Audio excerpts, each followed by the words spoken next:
News that's coming in at the moment. Air Force One scare for Donald Trump. Air Force One has now returned to base after there was a technical snag. Donald Trump has now been forced to board another plane. He was traveling to Davos. The crew found out about the snag after the Air Force One took off.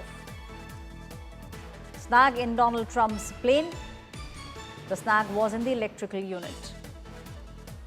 The tech team was being called for the minor glitch. The return actually happened just as a precaution. Donald Trump's Air Force One back at the joint base in Andrew.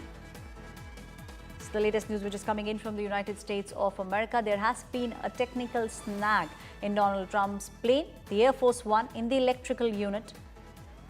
There was a snag. My colleague Pranay Upadhyay is now joining me on the story. Pranay, this is a little bit of a disturbing news that's coming to the fore at the moment. Donald Trump, in fact, has been forced to board another plane. He was on his way to Davos. The crew found out about the snag after the Air Force One took off.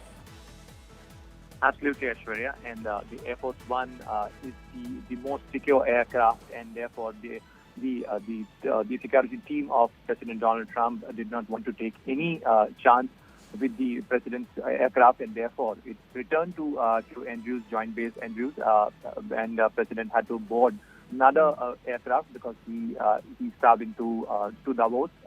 And you know that the current Air Force One is considered as an old aircraft because the VC-25A, the Boeing 747-200D aircraft, came into service in 1990, and currently it is considered as around 35-year-old aircraft, though it is heavily serviced aircraft, heavily modified aircraft, and the upkeep of aircraft, it always, remain up to date as far as the Air Force One and its security things are concerned.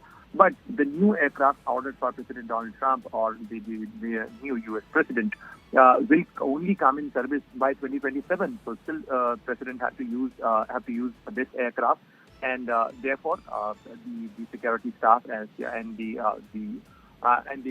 Secret Service did not want to take any chance with President's flight, and therefore, after discovery of a minor electrical fault in the aircraft, minor electrical snag in the aircraft had to return to joint base Andrews, and President boarded another aircraft and carried his travel to Switzerland, Davos. Right. Thank you, Pranay, giving us all those details. There has been a snag in Donald Trump's Air Force One. He's now taking another plane and he's on his way to Davos.